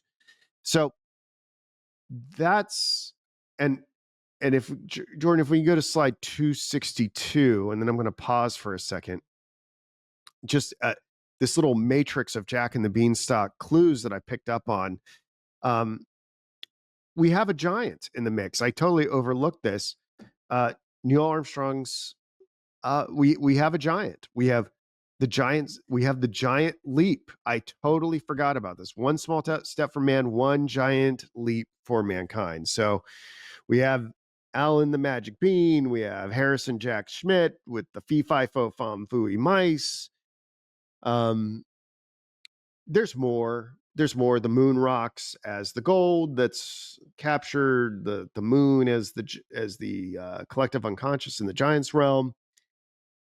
I don't have this all figured out, but I think it's there, and I think it does provide a powerful jumping off point to discuss perhaps the differences between fairy tales versus solar mythology, and are they serving different purposes, or is one a smaller manifestation of that larger mythology? So that's it. I there might be some more. I want to talk about the cow and its connection to the moon, because that's what he trades he trades his cow for the magical beans. But I'll get into that in a second. Thoughts from you all? This is, I mean, you said it, the one giant leap for mankind. It's it's right in front of us, this story, and then fee fi fo fum, and then all these names and everything, and then like the way he interpreted the story, that humans like ambition and risk-taking ability, that's baked into all of this. I think Yep. I mean, I don't know if I don't think they're aware of it, but I think it's happening right there. I think So I it's think it's emerging on just its own. happening. Yeah. I mean, I think the question that I have here, I mean, I didn't go, oh, Jack and the Beanstalk, and I'm gonna go I'm gonna put my Jack and the Beanstalk glasses on and just find any piece of evidence that would look like the Jack and the Beanstalk story is spread out in the Apollo missions. Like I was like, these mice caught my attention, and then the Jack caught my attention, and then that I kind of went from there. Like if I took another fairy tale, like let's just say Hansel and Gretel, since that's the one we've been talking about. What with looking this connection between Kubrick and fairy tales and the Jack and the Beanstalk narrative and the Apollo missions. Like, are there obvious Hansel and Gretel stuff in, in the Apollo missions? Like, is there like a gingerbread house somewhere? Is there maybe is there literal breadcrumbs? Like you couldn't. It feels like you'd have to shoehorn it. Or what's another fairy tale? What? Do you guys have a favorite fairy tale? Try Little Red Riding Hood. All right, all right. That's also in The Shining, right? Like he Mhm. talks about blowing the house down, right? A huff and a puff. Um, I mean, is there is anybody wearing a red hoodie in the Apollo missions? Like, I mean, if we want to expand it to the films of Kubrick, you want to say there's Red Cloak maybe in Ice White Shut, but I think you may, should. maybe there are more there. I haven't been able to find any other ones, and I'm trying. This one seems to obviously presented itself. Yeah, it's not. Yeah, it's presenting itself in the reality, not in the films itself. So I think this holds a bit more credence than the other ones. I think mm, while working with fairy tales, he's trying to tap into the fears of people. You know, it's a horror movie he's trying to make. So he's trying to put in what kind of emotional state does this story lead me to, or like if this happened to me in reality, what kind of emotional primordial state would I be in? Because all these fairy tales, they're very, very, very. I don't know what to say. They're very brutal in a way. They like you there's a story you actually get hacked, there's no details in them, there's only transactions, the beats of the story, they do not have I put my hand there, then I picked it up. It's like I sold my horse and then I got this princess in return. There's the way these stories work, they work in a very, they like hop around with in reality, the way Yeah, fairy tales work. Because while telling fairy tales, we skip over details, we skip over like nuances, we skip over technicalities. You have to just believe it. This happens, then what will happen? There's an element of shock and what kind of emotion, that kind of sort of freedom. Because while trying to create a story like this, while telling a story like this, while narrating, or while like invoking a story like this, it has this magical quality to it. It has this like freeing, liberating quality to it. I think maybe that is why he wanted to put them into the movie. That is why he was very concerned with it. I mean, that is how it feels to me. These stories, they're very light. They help you travel faster. You do not get bogged down. You get conclusions quickly, you move fast, and then you go through all these states of emotions. I don't know. Does that resonate with you it does, and it in a bit? inspired two further thoughts. But I want to give Jordan a chance to weigh in before I share them. Oh, go for it. Well, the first one, uh, uh, the the first one is, if it is naturally emerging, this Jack and the Beanstalk narrative that's in the Apollo missions, Jack chops down the beanstalk, severing the connection between heaven and earth, right? And so I wonder if this foreshadows the fact that it's in the Apollo mission foreshadows we're not going back. Like that beanstalk has been chopped down. You can create this Artemis program, and we've looked at it that there's some symbolism saying that Artemis is not going to land on the moon because of we've looked at it from the passivity of the lunar feminine collective unconscious and the activity of the solar Apollonian consciousness, and that it would be out of character, right, for a moon entity to be aspirational in that way from a psychological perspective. But perhaps this is like foreshadowing also, like there is no more stairway to heaven. There is no more world tree that you can climb. There is no access money. It is gone. Like I think of Don Pettit being like, that we destroyed that technology, and it's a painful process to build it back again, right? Like this idea like that technology from the '60s is gone. So I wonder if this is already telling us the future, that this is not going to happen again. The second thing is, I'm thinking about like epistemology and methodology. It's like, is it fair for me to put Jack with the axe here and associate him with this perhaps naturally emerging narrative, Jack and the Beanstalk, implying that like Kubrick was like weaving his own film into the narrative that was in this subliminal narrative that's in Apollo? I think it raises an interesting question if the Jack and the Beanstalk narrative infected Kubrick and is in a way the whole reality is kind of conspiring in a way, like God himself through the totality of reality is inserting this narrative, not Kubrick, to let you know that these events are connected, and that it's God himself through the totality of reality that's leaving the Hansel and Gretel breadcrumb trail. Like, because it's so perfect that arguably Kubrick's most iconic character is named Jack, and he carries an axe in a movie where cannibalism is discussed, which is a feature of giants. They eat, like, was Kubrick was weaving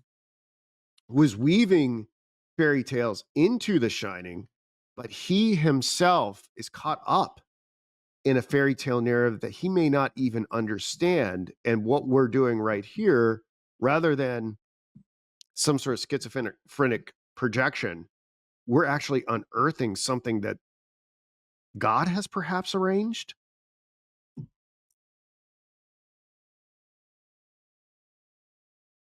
I mean, it I, could I be. don't know. I don't know. I mean, I, I, if you I think don't about know. it in terms of, okay, if you think about it in terms of severing ties from the moon, like he's cutting down this tree. So in his action of, like chopping off this door, what is he doing? He's kind of, I mean, he's actually trying to He's murder breaking the Wendy, door. but Yeah, he's yeah. breaking the door as well. And he's trying, like, if I think about like all of what we've talked about, if we try to superimpose something, if we superimpose the sacred grove of Diana in this bedroom where they sleep. So this is supposed to be, you know, this inner sanctum where Diana, like Wendy, she's residing, she's living there with a son who's supposed to protect her. And he tells her that there's going to be a murder and he writes it all on the wall, And then Jack comes and he's trying to like forcefully enter and like break into, this sacred place somehow. And in the same process, what he's doing, he's severing ties with Wendy because he's going to kill her. And to kill her, I mean, you severing ties is Oh, an understatement. So he's trying to sever ties from the moon because, like, the mother is related to the moon. You know, that's if right. if That's if, right. And if and you're and we going, see in The Shining the Great Mother painting. yeah, Are you there's a familiar great with mother this? painting. There's a lot of things about astronauts in The Shining because when the doctor interviews Danny after his Yeah. episode. There's something like she talks about Tony, and when he's talking about Tony, there's something in the background of the scene. There's like a clown mask, and he's wearing this fishbowl or something, you know. But when he wants to talk about Tony, that fishbowl disappears or like it comes up. That's a like very blatant continuity error in that scene. That jumped out to me because earlier I was not in the mood of like in favor of discussing these things. But when that like astronaut theme that it jumped out to me. That's great. I'll have to I go don't know. back and look at that. or if you can Ha- perhaps find it and we can look at it next time, that'd be Wait, great. let me find it. Okay, I'll find it and I'll send it to you. Maybe you could Yeah. discuss it. I think it's already Yeah, been for sure. discussed. There's a channel called One Eyed Jacks. It discussed that. No, It I know One Eyed Jacks. I know One Eyed Jacks taught me well. yeah. A lot of his Yeah. disciples are around these days. Have you Yeah. talked to Well, Labstan? I saw you in his live once. This guy not in a Labstan. long time, but I I I haven't watched or listened to a Lab Stand thing in a while, but I love Lab Stand. It's great stuff. Yeah, Labstan was great. You could maybe, I don't know, he does not speak to anyone. I was hoping that you could invite him here. He could be Yeah, an maybe I interesting will. guest.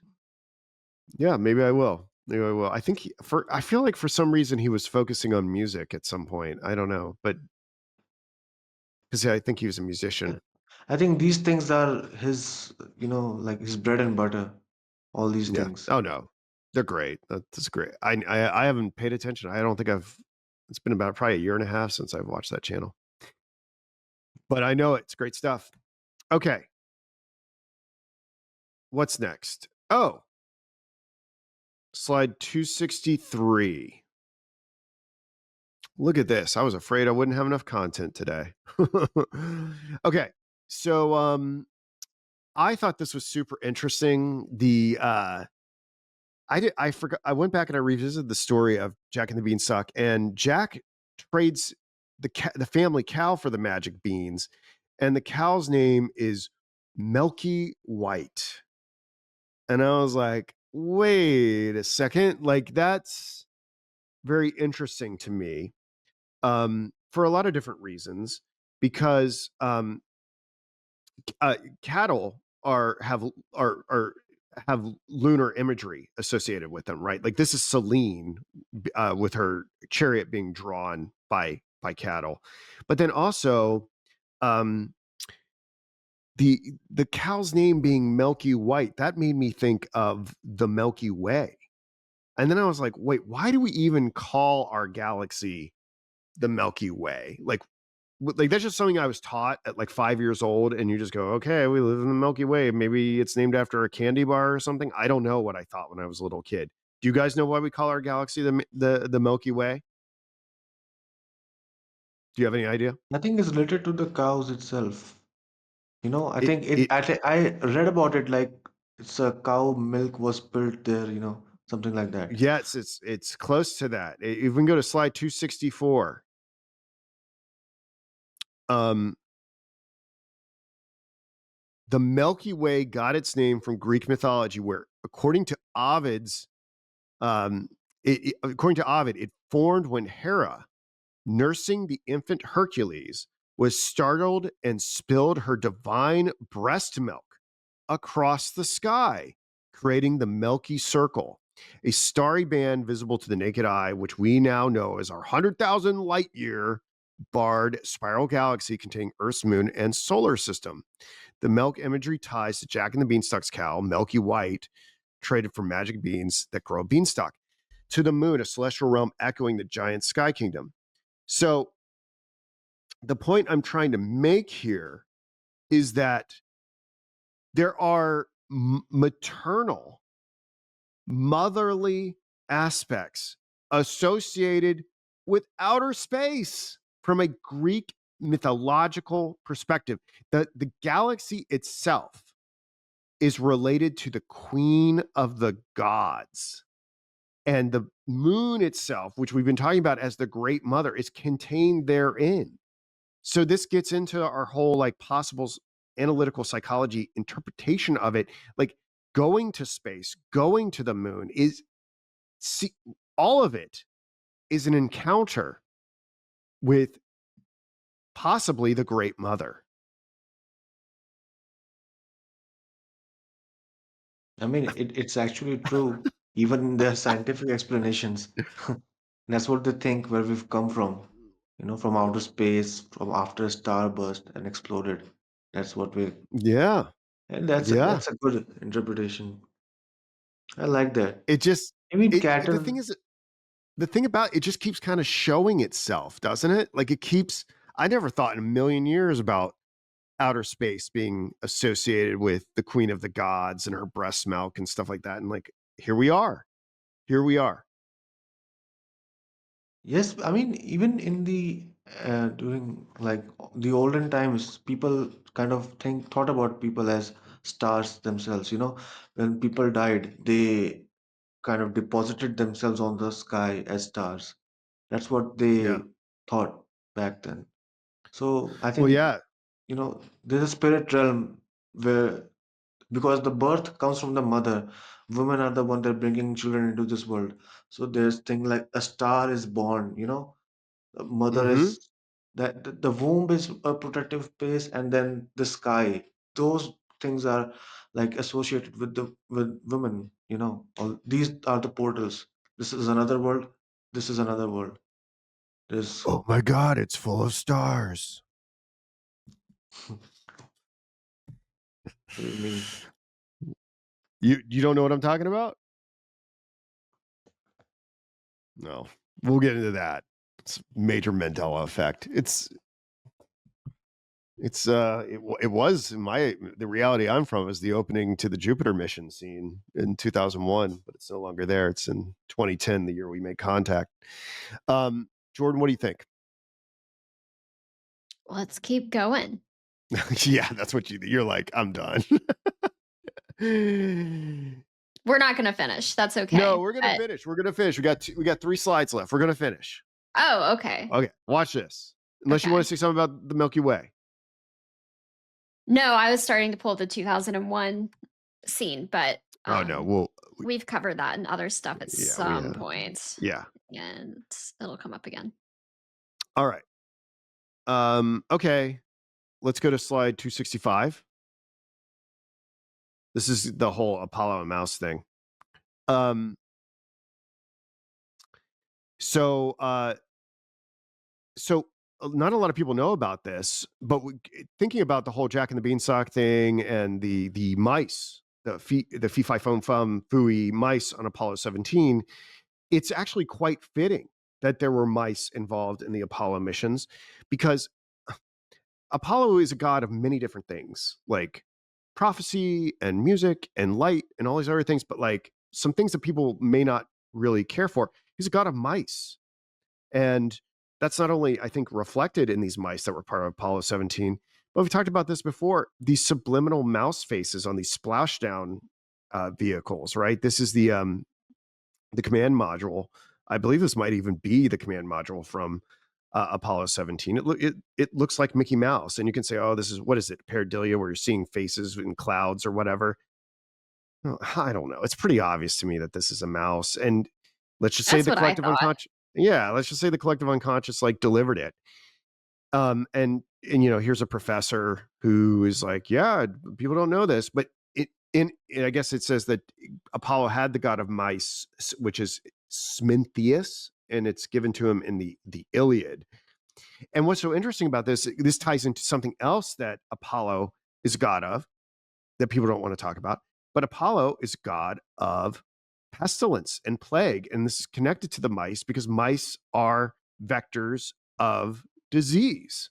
And what you'll also notice in the Apollo missions is that there is like a fair number of the missions had concerns with contamination being part of them. They were all like always kind of freaked out that they were going to be bringing back space flu, and they would quarantine the astronauts. I think you might even remember when after Apollo 11, Nixon is like interviewing the astronauts from in like a hermetically sealed like camper or something like that. I don't know if you've seen this, and they're like giving them like the okay sign and all this other stuff. And there's some interesting history to that. If you go to the next slide, Jordan, I found this. So look at this headline: the Apollo moon landing was real, and don't you forget it. But NASA's quarantine procedure was not. So they did all this dog and pony show to calm fears that they wouldn't be bringing back some sort of like outer space flu and killing the planet with some alien flu or whatever.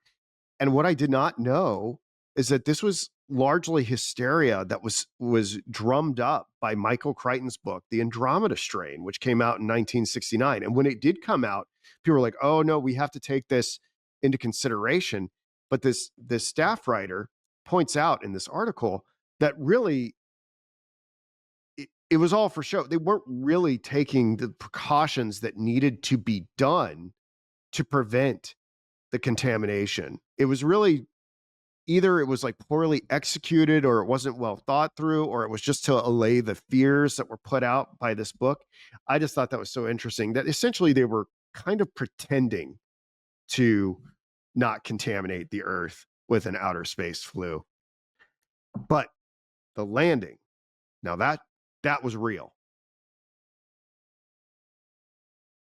Of course. It's in a science Of magazine. course. It's a science magazine. You're allowed to question the quarantine.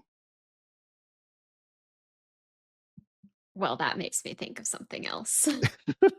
Well, right? And you could get into it, right? You get into the whole archetypal stuff surrounding something else, right? Like, I mean, think about it. Like the Saturn rockets themselves look like syringes, which could kind of tie into this whole Apollonian god of pestilence. You even see it. I remember seeing like a Neil deGrasse Tyson on like a late night show. I don't know if it was Stephen Colbert or something like that, but he was wearing like a Saturn V tie and then going on about vaccine efficacy and associating the two. And it's just how the realities. Where the Saturn V, when did it launch? What's that? Was it Saturn V? When did it launch? Well, for every Apollo launch, there were at least Okay, okay, okay. 7 Saturn V. So every Apollo 11 through 17 was put up by a Saturn V rocket. But there were other Saturn V rockets that were used like prior to the Apollo 11 moon landing. Like they had there was like Apollo 7, Apollo 8, Apollo 9, Apollo 10. Yeah. And then there's it was based on the Nazi V2 rocket, and they started launching those in the 40s. So Yeah, it's pretty strange, inheriting Nazi technology. I mean, did the Soviets as well like inherit Nazi yeah, technology for that? so they like the Soviets and the Americans like split up the Nazi scientists, and I don't know how they chose. I'm not abreast of all the information, but and then some of them, they also did this with intelligence assets and things like that, and some of them they just split them in half. I'm sure I think we got first dibs. I'm not sure. I don't know.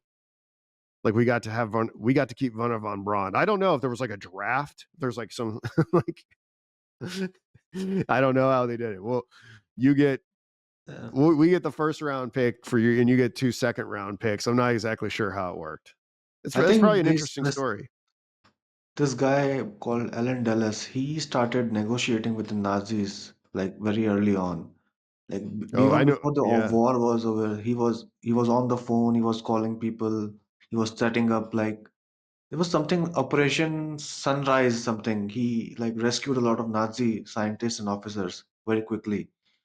I think it was something like that. I was into all of Well, this generally, there's some lots time of different ago. operations, but what I'm talking about, or what we're talking about, is Operation Paperclip, and Yeah, maybe and Alan Dulles, I believe, was the head of the OSS at that time, which would become the CIA. And Alan Dulles, bringing things full circle, had a relationship with Carl Jung, and Carl Jung did work for Alan. Carl Jung was essentially, I don't know if spy is the right word, maybe an analyst. Like he was analyzing Hitler a lot for the OSS.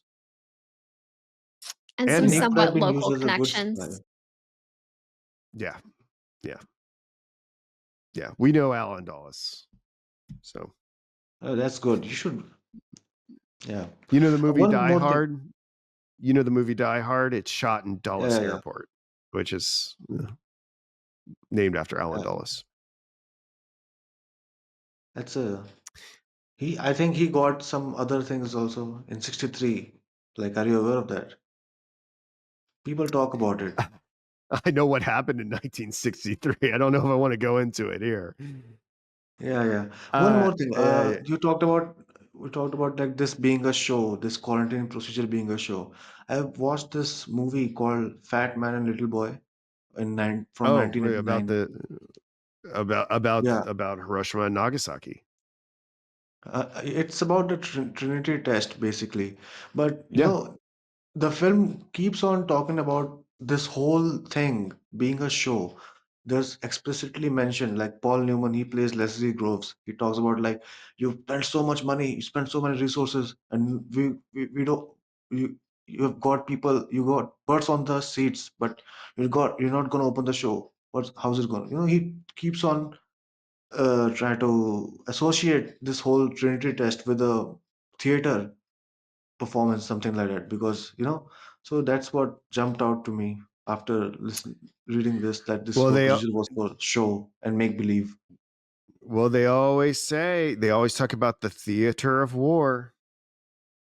Yeah, this yeah, Pacific theater and European theater. Yeah, It's that's I interesting. remember being a little boy and being like, why are we calling things theaters of war?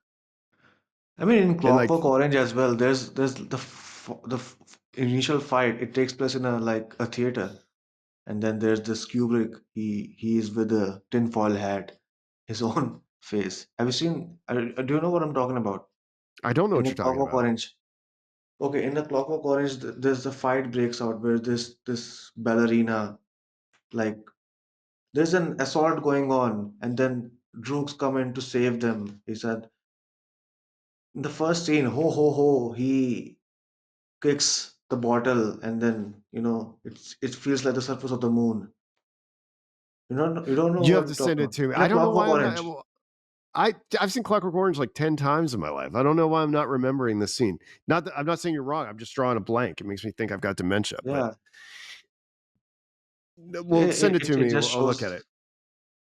Yeah, there's a lot of things going on in that scene. It's set up in an old theater, and then the droogs, they look like astronauts basically. Like, people have talked about them, like Santa Claus associating with, I don't know, something Oh, I know was, what you're talking about. Yeah, the Droogs you look like know. astronauts. Yeah. And something associated with Santa Claus or Coca-Cola or something like that. There's some sort of conspiracy regarding that. I do not really remember. I think Labstan posted about it. So that's why it got lost in my brain back then.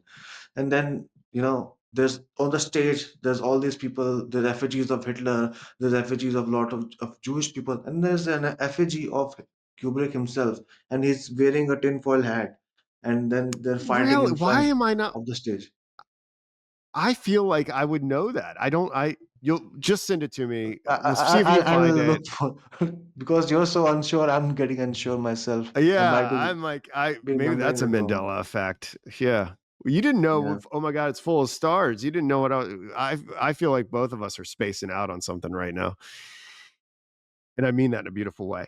Okay, one last slide, if that's okay, Jordan.